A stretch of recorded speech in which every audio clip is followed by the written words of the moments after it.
आनंद लो प्रतिदिन जीवन का में आपका स्वागत है। हमारे साथ बने रहने के लिए धन्यवाद।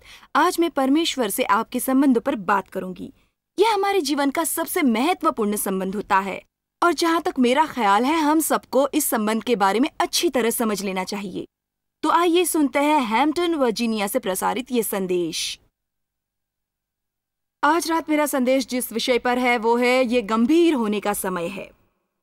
मैं कई सालों से ईसाई धर्म का पालन करती थी, चर्च जाती थी, वहां काम करती थी, पर कभी मैंने परमेश्वर और अपने बीच के संबंध पर गंभीरता से नहीं सोचा। जीने के लिए सभी जरूरी तरीके आजमा कर बंधे बंधाए नियमों का पालन करते हुए मेरे जीवन में संसार के अनुसार कोई दोष नहीं था। मैं हमेशा परमेश्वर को मानती थी, विश्वास करती थी कि मैंने दोबारा जन्म लिया था। यीशु ने मेरी भलाई के लिए अपनी जान दी। मुझे पता था कि मैं स्वयं स्वर्ग नहीं जा सकती। मैं प्रार्थना करती थी, हर रोज बाइबल के कुछ पन्ने पढ़ती थी, पर उसके असली अर्थ पर कभी विचार नहीं किया, सिर्फ बाइबल को पढ़ लिया, क्योंकि मैंने कभी जीवन में त्याग या बलिदान का महत्व नहीं समझा। मैं सच कह रही हूं, मैंने कभी अपने जीवन में त्याग या बलिदान का महत्व समझा ही नहीं। आप सभी काफी उत्सुक लग रहे हैं। आमीन। यहां मैं एक पत्रस 5:8 को पढ़ना चाहूंगी, जिसके अनुसार संतुलन रखना चाहिए। बाइबल की व्याख्या में कहा गया है, स्वयं को बनाओ संयमी, यानी अनुशासित बनो, मानसिक परिपक्वता यानी जागरूकता लाओ, सतर्कता यानी सावधानी बरतो। हर समय, कभी कभार नहीं, एक बार या 2 बार नहीं, बल्कि हर समय ये गुण होने चाहिए जब तक सांस चलती है। क्यों? क्योंकि मनुष्य का शत्रु शैतान भूखे शेर की तरह अपने शिकार की खोज में है कि कब किसी को झपट कर दबोच ले। वास्तव में परमेश्वर ने सबके जीवन में एक लक्ष्य निर्धारित किया है और शैतान भी अपना लक्ष्य प्राप्त करना चाहता है। हमें परमेश्वर द्वारा निर्धारित लक्ष्य से प्रेरित होना चाहिए। जीवन में जो प्रतिकूलता है उसे ईश्वर की इच्छा समझकर स्वीकारना ही उसकी आज्ञा का पालन करना है, क्योंकि हमें सही मार्ग दिखाने में उन्हें ज्यादा समय नहीं लगता। हमारे मन में परमेश्वर के प्रति आदर होना चाहिए, लिहाज होना चाहिए, डर के स्थान पर श्रद्धा होनी चाहिए, क्योंकि यीशु वापस आ रहे हैं। एक दिन हमें परमेश्वर के समक्ष जवाब देना है कि हमने अपने साधनों, प्रतिभाओं, समय और उनके द्वारा दिए गए उपहारों का कैसे उपयोग किया। आप भी उस पल की प्रतीक्षा में हैं। मैं हमेशा यही कहती हूं कि वो आ पहुंचा है, चाहे आपकी तैयारी हो या आपने इसके लिए तैयारी ना कर रखी हो। पर मेरा तो एक ही लक्ष्य है, आपको तैयार करना। आमीन। मैं आप सबको जोएल की किताब के बारे में बताना चाहूंगी, जिसे पढ़कर इस सीरीज को तैयार करने की मुझे प्रेरणा मिली। कई बार बाइबल पढ़ते वक्त मेरे मन में कोई बात उठती है जिसकी प्रेरणा मुझे ईश्वर देते हैं। मैं जान जाती हूं कि मेरे संदेश उस बात पर आधारित होने चाहिए। मुझे ऐसा नहीं लगता है, मैं जान जाती हूं कि मेरे संदेश उस बात पर आधारित होने चाहिए। मुझे ऐसा ही लगता है। जोएल की किताब में 2:1 पर लिखा है, जियोन में नरसिंगा तू ही बजाओ, मेरे पवित्र पर्वत पर जागरण फैलाओ, इस धरती के सभी निवासी सचेत हो जाओ। परमेश्वर के न्याय का दिन पास आ रहा है, बहुत पास। यीशु वापस आ रहे हैं और मुझे जागृत रहना है, मुझे तैयार रहना है। वो किस लिए वापस आ रहे हैं? बेदाग, निर्दोष और समय से अछूती चर्च के लिए। आमीन। जोएल में 2:12 से 13 के बीच लिखा है, इसलिए परमेश्वर से कहो कि वो पलटे और मेरी ओर बढ़ते आए। सच्चे हृदय से कहो, व्रत लेकर कहो। सच्चे हृदय से कहो, व्रत लेकर कहो। कोई इस बात में रुचि नहीं ले रहा है। रोकर, गिड़गिड़ा कर, जब तक सारी बाधाएं दूर न हो जाएं, आपको महसूस होता है जब तक सारी बाधाएं दूर न हो और हृदय के तार फिर से जुड़ न जाए, आप इसे महसूस करेंगे। सफर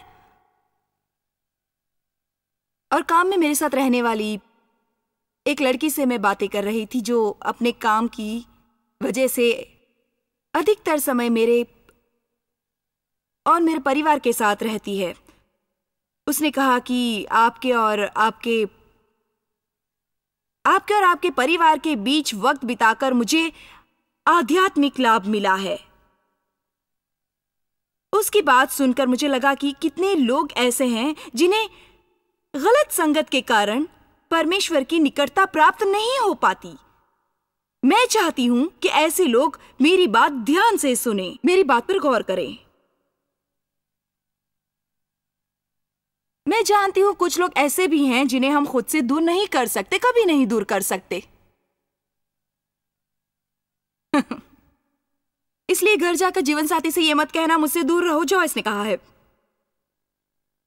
यह बात मैं बिल्कुल स्पष्ट कर रही हूं कि जीवन साथी से ऐसा मत कहना।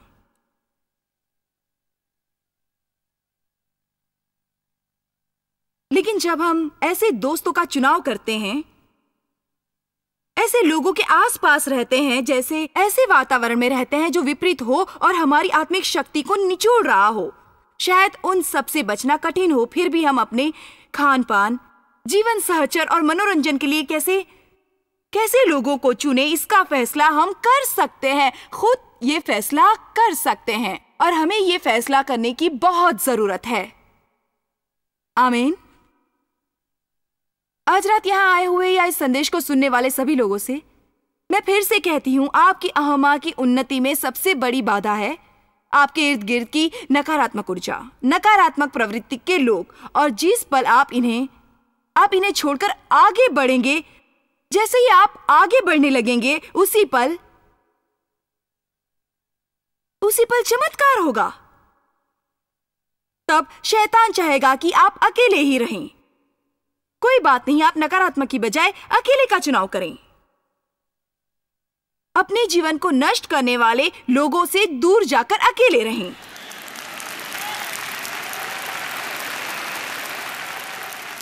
और तब आप पाएंगे कि परमेश्वर की निकटता पाने के लिए, उसकी आज्ञा मानने के लिए आप जो कुछ भी त्याग करेंगे, उसका 1000 गुना बढ़ाकर परमेश्वर आपको वापस करेंगे, 1000 गुना बढ़ाकर। यानी आप अपने अनमोल जीवन को नष्ट करने वाले दोस्त से दूर जाकर एक बीज बोते हैं, तो परमेश्वर प्रतिदान स्वरूप आपके जीवन को अनेक सकारात्मक रिश्तों का उपहार देते हैं, अनेक सकारात्मक रिश्तों का उपहार। लेकिन इसमें समय लगता है और मसीह लोगों को यह बात समझनी चाहिए, क्योंकि बाइबल कहती है कि जब तक संसार में धरती है, बीज और खेती का भी अस्तित्व रहेगा। चलिए इस बात की परख दूसरे नजरिए से करते हैं। समय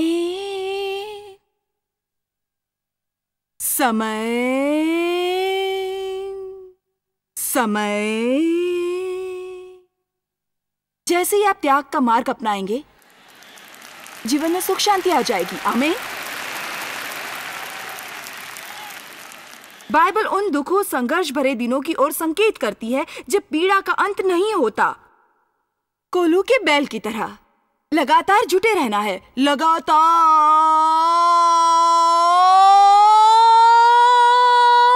जुटे रहना है। दूसरी तरह से लंबा सफर, या हम ऐसे भी कह सकते हैं लंबा सफर। लंबा, छोटा नहीं, लंबा सफर। परमेश्वर सामर्थ्य के अनुसार ही हमारे कष्टों का निर्धार करते हैं, उतना ही कष्ट भोगना है। मैं अपने अनुभव से कहती हूं, मैंने मिनिस्ट्री में कई साल बिल्कुल एकांत में बिताए हैं। जब मैंने चर्च में अपना काम छोड़ा तो मिनिस्ट्री की शुरुआत करने के लिए सेंट लुइस में काम किया। हालांकि मैं अपने जीवन का सर्वश्रेष्ठ अध्याय शुरू करने वाली थी।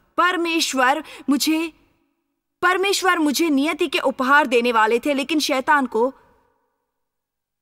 शैतान को मुझसे ज्यादा जानकारी थी और इसलिए उसने मेरे चारों ओर खाइयां खोद दी। अपने बारे में दूसरों के फैसले सुनना, दूसरों की बेरुखी, अफवाहें सुनना, दोस्तों का साथ छूटना, क्योंकि जब लोग आपको अपनी मर्जी के मुताबिक नहीं चला पाते तो आपसे हर तरह का संबंध तोड़ देते हैं। ये दोस्ती की निशानी नहीं, ये तो जोड़ तोड़ करने वालों की करतूत है जो आप पर काबू पाना चाहते हैं। ये परमेश्वर की इच्छा नहीं है। दूसरों की खुशामद करने वालों से परमेश्वर खुश नहीं होते। इस मिनिस्ट्री के आरंभिक वर्षों में मैंने बहुत अकेलापन झेला, यहां से वहां सफर में भटकती रही। अच्छे होटल तो दूर, रास्ते में सस्ते होटलों में ठहरने लायक पैसे भी कभी कभी नहीं होते और अपने संदेश देने के लिए इस तरह के मंच भी नहीं मिल पाते। छोटा सा जलपान गृह होता जहां संदेश देने से पहले उस जगह की सफाई करनी पड़ती। सच कहती हूं, देव सब चीजें लाता, उस जगह पर लगाता और वापसी में ले जाता। बहुत से लोग कहते, वाह, ये जॉयस मेयर कमाल की है, कहां से आई है। मेरा स्थान तय हो गया था, कोई उसका पता नहीं जानना चाहता था। फिर भी मैं कुछ थी और हो सकता है कि मेरी जगह पर आप में से भी कोई लोग आना पसंद करें। फिर भी मैं अंदर से ईश्वर को समर्पित होकर कहीं पहुंच चुकी थी, क्योंकि अपने संघर्ष से जुड़ने का यही तरीका मुझे पसंद था, ये लंबा तरीका।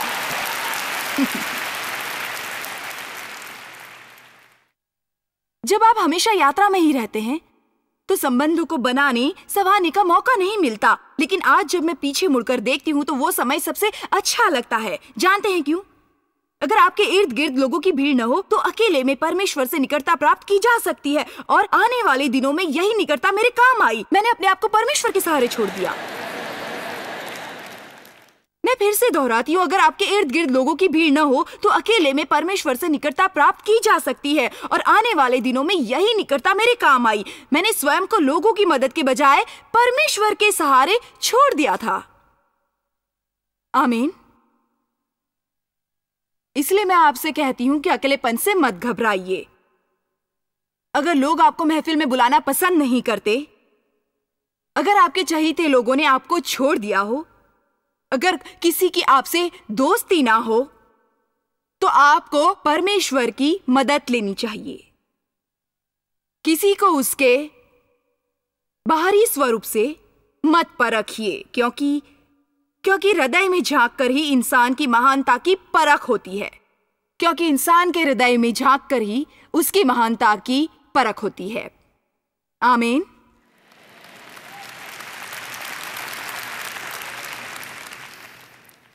मैं फिर से जोएल 2:12 पढ़ना चाहूंगी। इसलिए अब से अपने हृदय को मुझे समर्पित कर दो, व्रत लो।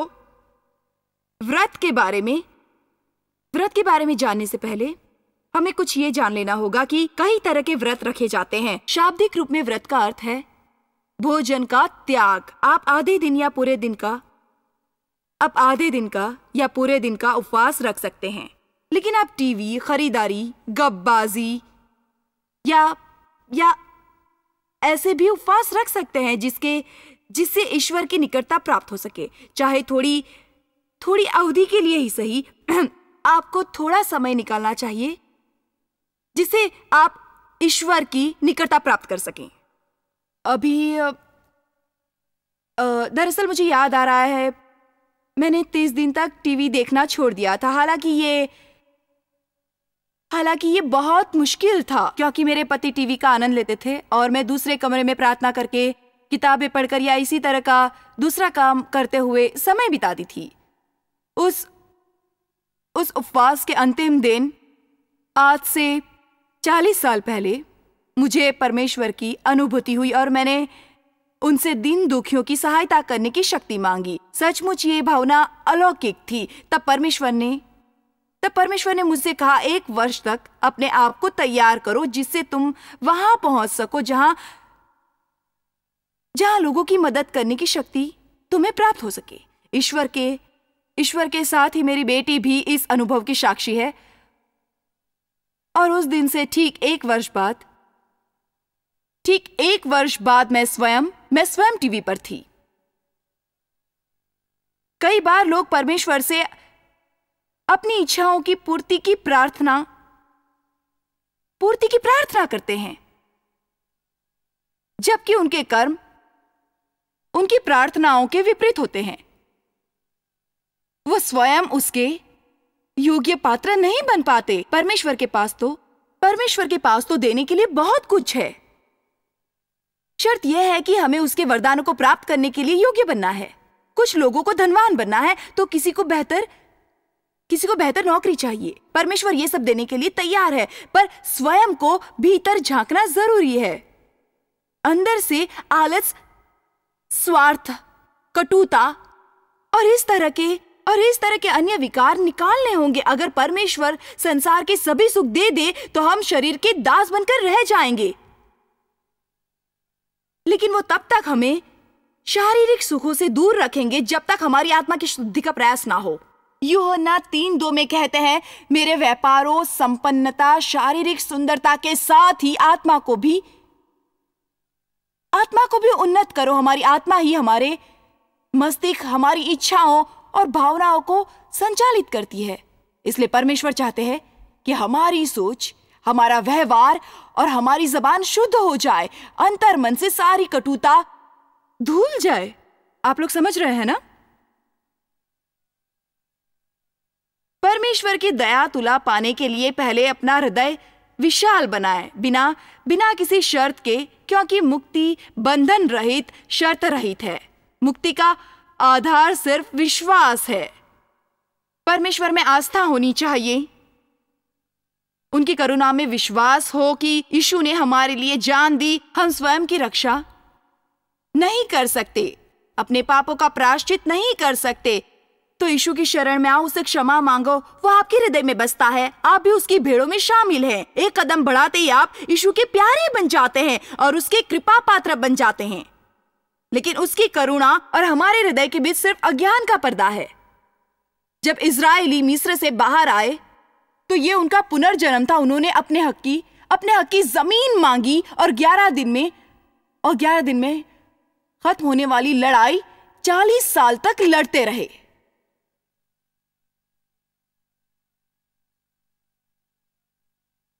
आपको कितनी बार परमेश्वर ने बचाया है, फिर भी आप बार बार अंधे कुएं की ओर जा रहे हैं।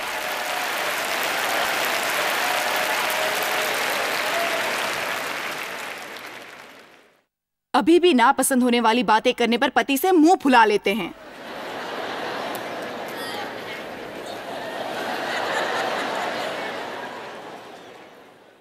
एक हफ्ता इसी सोच में गुजार देते हैं कि मेरे साथ ऐसा क्यों हुआ। उसकी हिम्मत कैसे हुई ऐसा करने की।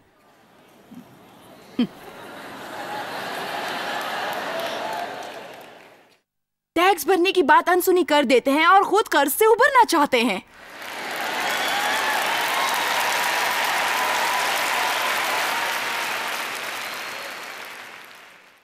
अभी भी काम न बनने पर बौखलाते हैं, दूसरों की बुराई करते हैं, झट से फैसला सुनाते हैं, हर एक को हर बात पर अपनी शय देने को तैयार है, मानते ही नहीं कि आपकी शय की जरूरत नहीं है उन्हें, आपकी सलाह की जरूरत नहीं उन्हें। बाइबल कहती है अपनी राय अपने तक रखो। वो कहती है अभी भी मन में शांति और उत्साह नहीं आया है। एक दिन मन शांत है, दूसरे दिन अशांत, फिर परिस्थितियों के भंवर में गोता खाने लगते हैं, अर्थहीन सवाल में उलझते रहते हैं। ऐसा क्यों परमेश्वर? कब तक परमेश्वर? मुझे कुछ नहीं सूझता। आपने कहा है कि मेरा हाथ हमेशा तुम्हारे सर पर है, फिर भी मुझे कुछ नहीं समझ में आता। मैं क्या करूं परमेश्वर, मैं क्या करूं? चलिए फिर से वहीं पर आते हैं। उसमें दूसरे पन्ने पर 13वीं लाइन में लिखा है, वस्त्रों के बजाय अपने हृदय को बदलो, क्योंकि पुराने समय में कोई दुख आने पर लोग अपने गंदे कपड़े बदलते थे। इस रीति का अर्थ क्या था? कि इसी तरह मैला हृदय भी बदल लिया। वो कहता है कि पुराने वस्त्र भले ही मत बदलो, पर हृदय में परिवर्तन लाओ। आमीन। और परिवर्तित हृदय के साथ शांत, स्नेह सिंधु परमेश्वर की शरण में आओ। हम उस दयालु की ओर बढ़े तो सही, वो वो सदैव हमारी रक्षा के लिए तैयार है, हमारी भलाई के लिए तत्पर। परमेश्वर जब हमें स्वयं कष्टों को आमंत्रित करते देखते हैं तो हमारे अज्ञान पर करुणा से मुस्कुराते हैं, क्योंकि हमारे जीवन में प्रसन्नता के अनेक साधन जुटाए हैं। उसकी ममतामयी दृष्टि हमारी आंखों पर पर्दा डाल देती है, लेकिन उस पर्दे की, उस आवरण की क्षमता कि कब तक परीक्षा लेते रहेंगे हम। यीशु ने हमारा नाम अपनी भेड़ों में शामिल किया है।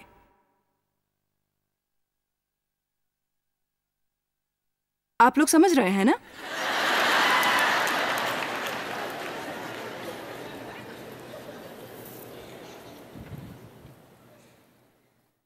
यीशु के बलिदान से ही हमारा नाम उनकी भेड़ों में सम्मिलित है।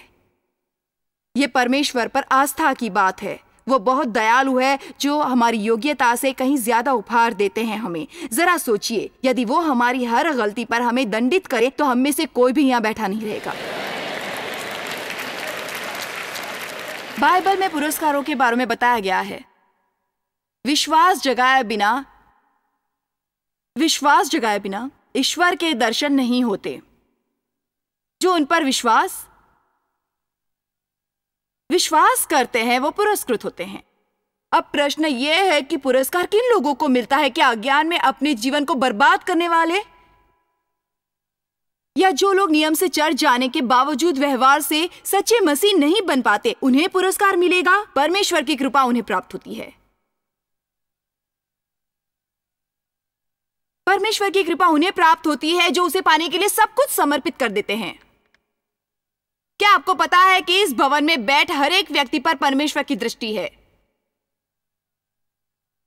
जब तक हम जीवित हैं, वो निरंतर पूर्ण मानव बनने के लिए हमें प्रेरित करते रहेंगे, और हमारा काम है उनकी प्रेरणा से सही मार्ग का चुनाव करना। आपके अनुसार परमेश्वर आपकी परीक्षा ले रहे हैं। आप अपार कष्टों से जूझ रहे हैं, लेकिन यदि सचमुच विश्लेषण करें तो यही पाएंगे कि परमेश्वर आपके आंसू नहीं, सिर्फ आपकी गंभीरता चाहते हैं। आप गंभीर हो जाए तो संसार की कोई वस्तु असंभव नहीं है। सचमुच विश्लेषण करें तो यही पाएंगे कि परमेश्वर आपके आंसू, मैं बिल्कुल सच कह रही हूं, यही समय है, गंभीर हो जाइए इसी वक्त। अगर आप गंभीर हो जाएंगे तो संसार की कोई वस्तु असंभव नहीं है। अगर आप गंभीर हो जाएंगे तो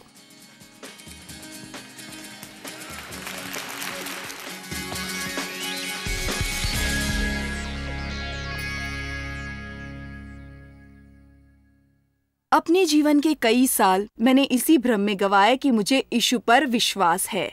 बुराइयों से बचने की प्रेरणा तो मुझ में थी, किंतु मानवता के उच्चतम शिखर पर पहुंचने की चेष्टा नहीं की। अब मैं मानती हूं कि हमें परमेश्वर के साथ संबंधों में प्रगाढ़ता लानी होगी। हमें पूर्ण मानव बनने की चेष्टा करनी होगी, क्योंकि यही परमेश्वर की इच्छा है। वो हमें प्रतिफल जीवन का आनंद लेने के लिए प्रेरित करते हैं। हमें साधारण की बजाय सर्वश्रेष्ठ का चुनाव करने की शक्ति देते हैं। इसलिए आज मैं आपके समक्ष वो साधन प्रस्तुत करती हूँ जो साधारण मानसिकता में ईश्वरीय प्रेरणा जागृत करने में सहायक हैं। आप जितना जानते हैं उससे भी अधिक आप हमारे लिए जॉइस मेयर मिनिस्ट्रीज एशिया में महत्वपूर्ण है। हम आपकी सराहना करते हैं। आप सौभाग्यों का धन्यवाद देते हैं कि इस संसार भर की सेवकाई को आप सफल कर रहे हैं। एक साथ हम भूखों को भोजन, गरीबों को कपड़े दे रहे हैं और पूरे संसार में सुसमाचार प्रचार कर रहे हैं। हमसे आज ही संपर्क करें या लॉग करें jmmindia.org। अपने प्रार्थना निवेदन भेजें, हमारे स्रोत के विषय जानें, जॉइस की सभाओं के विषय जानें, और जैसे हम पूरे संसार में मसीह के प्रेम को बांटते हैं तो आप हमारे साथ सहभागी हो जाएं।